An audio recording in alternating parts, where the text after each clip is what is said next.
Hi and welcome. I'm trying to learn etymology, today Magi or magic, and after we've done that we call it do leg injury prevention training. And if you participate in the leg injury prevention training, then it's better harmless.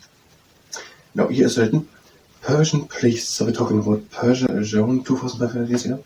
Persian priests or Magi were known for their magic skills and gave us, so it's the people speaking 2500 years later, the word magic.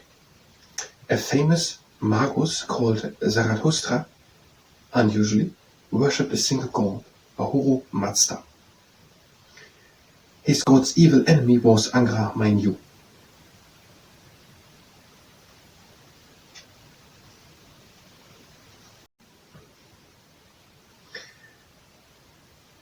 Okay, to etymology we have the word magic, and it comes from the word magus, magi.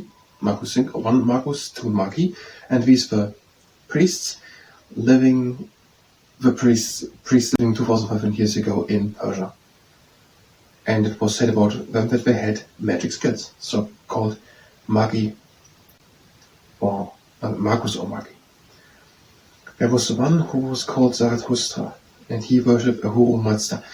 His god's evil enemy was Angra Mainyu.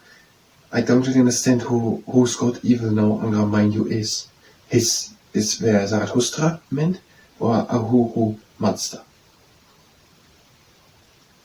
I think Zarathustra. No, we read it again. But it's not so important for the etymology. Let's look if we say one or two things more for Persia. In 550 before Christ, the Medes themselves were overthrown by the Persians. So the Medes and Persians are the two Aryan tribes who gave Iran, which is the region where Persia was, its name. Now, 550 before Christ, the Medes themselves were overthrown by the Persians. So the Persian king Cyrus II was the grandson of the king of the Medes Astyages. Cyrus II had an army of horsemen and very skilled archers. He went on to establish a great Persian empire after conquering Lydia and Babylon. It was ruled until it was destroyed by Alexander the Great 330. Under the rules of Darius I, the Persian Empire reached its greatest extent. Darius, who called himself Shahanshah, king of kings, introduced gold and silver coins, and also brought chickens to the Middle East. Okay, and then the next thing, the Persians built luxurious cities and palaces, first at Susa, then in Darius' reign at Persepolis. Rich carvings adorn the walls at Persepolis, the great city and palace of Darius' reign. Is the whole town Persepolis the palace of Darius? Or is it a strange way to list? Rich carvings adorn the walls at Persepolis, the great city and the palace of Darius' walls, Darius' reign. We are not here for that. We could say to Persia, and Persia was, but that's too much. The Persian Empire existed around 2500 years ago in the region of Iran. Existed for around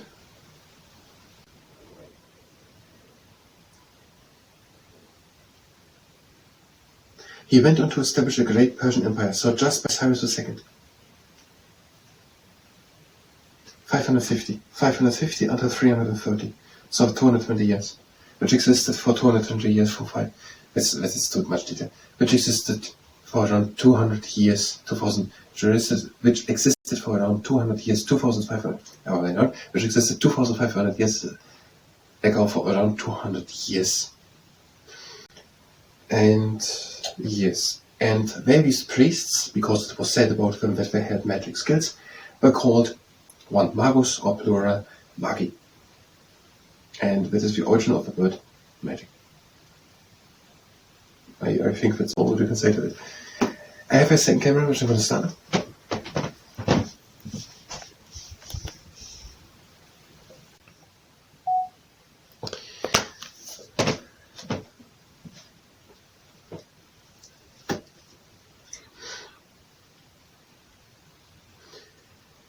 I think Iran is in the Middle East. I don't know exactly know where all the regions are, but I think Iran is still in the part of the Middle East. It's a bit more north, but I think it is the Middle East. Why is it Arabia? I don't know it. And I don't know if we can say in more detail. We could say between Europe and Asia. Let's say just Middle East. In the Middle East, southeast of Europe, southwest of Africa, southwest of Asia. It fits pretty well actually.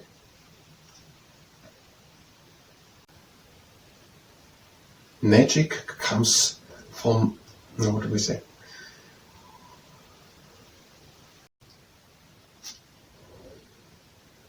That actually started in this case of the story. Magic, the word magic. Persia, the Persian Empire was 2,500 years ago, existing for around 200 years long in the Middle East, in today's Iran around. That is southeast of Europe, southwest of Asia, in the Middle East, Iran. And there was the Persian Empire, and there were priests, and they were called singular one magus and two magi, because it was said about them that they had magic skills. And that is the origin of the word magic. So these priests were called magus or magi, magic. And that is according to Miles Kell's World History, page 100 and 101. I think it was okay. I'm going to stop the camera.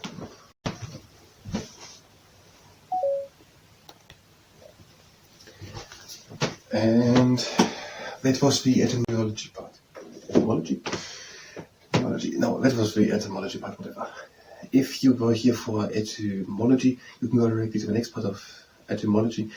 We will do now the leg injury prevention training. If you stay and participate in the leg injury prevention training, that is better. You always go one leg up and point the foot down. No, we're not doing that. We just swing leg in front to the side. Okay, tomorrow. This is tomorrow.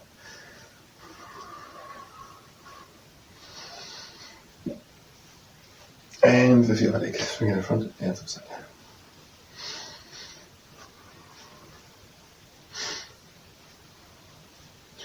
And the foot, bring it in front and the back, have the foot flexed.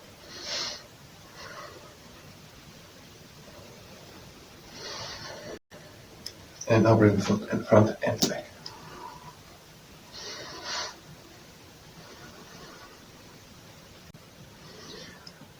Now bring one foot up, breathe in. Out, bring the leg to the side. Again. Out into the middle and down. The other leg up, breathe in. Out to the side. Again in. Out into the middle and down. Now the direction where you have the leg up, hands out, and go with the hands over to one side. And over to the other side.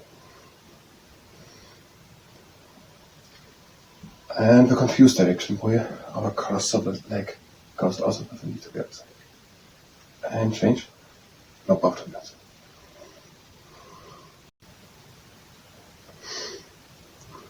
And now the same with the other leg. Yep. And over to one side.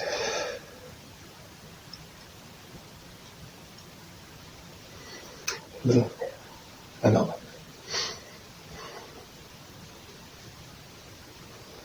And a middle and over cross. The middle and over.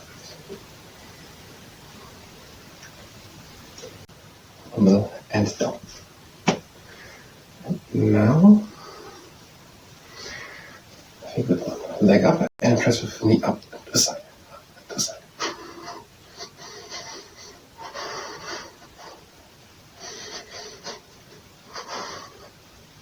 And the other leg up. Press with the knee up and to the side.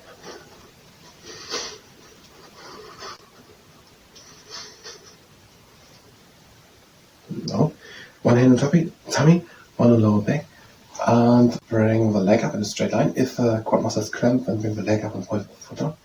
So the leg high up. That's all. Just try to bring the leg high up.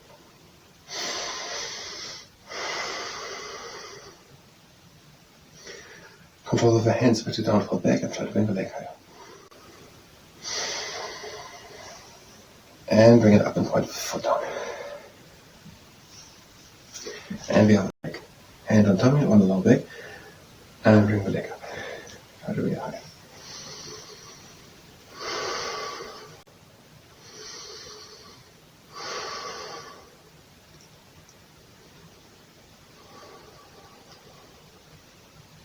And bring the leg up and point it down. And now bring one leg up and bring it in front onto the side of the clock. So on all. And also back and to 9 o'clock and in front to 10.5 and to 9. Now same with the other leg.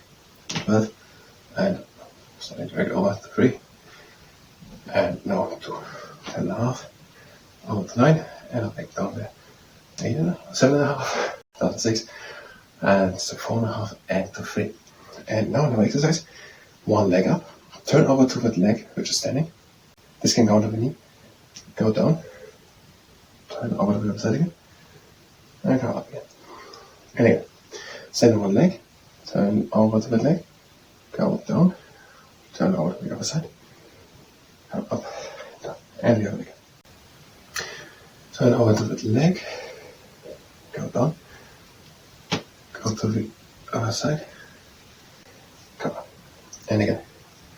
Stand, turn over to that leg, go down, turn over, come up, and down. Now pipette, one heel onto the ground and lift it up and both again down onto the ground.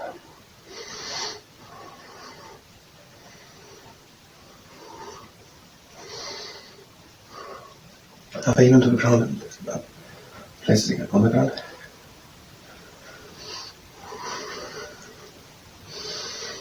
And now the stamp, knee up and down and down. And the other one. And now the horse. One knee in and out, in and out. And the other leg.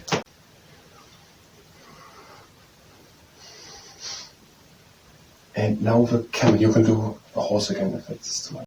So the camel. This time the body goes lift out.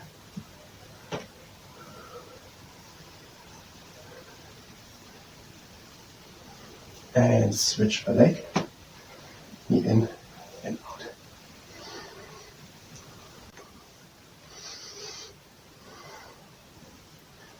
And now you can do the camel, horse or step, or you do another one, leg up and swing the leg back. Try to be tall on the standing leg, try not to fall in the abdomen, have a flexed foot, and the upper part of the body comes a moment down and the leg comes up.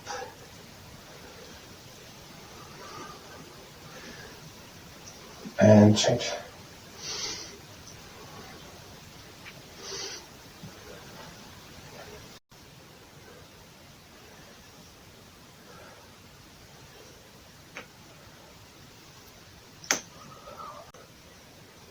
And we're ending, trying to get out our legs by the part of doing it. And out.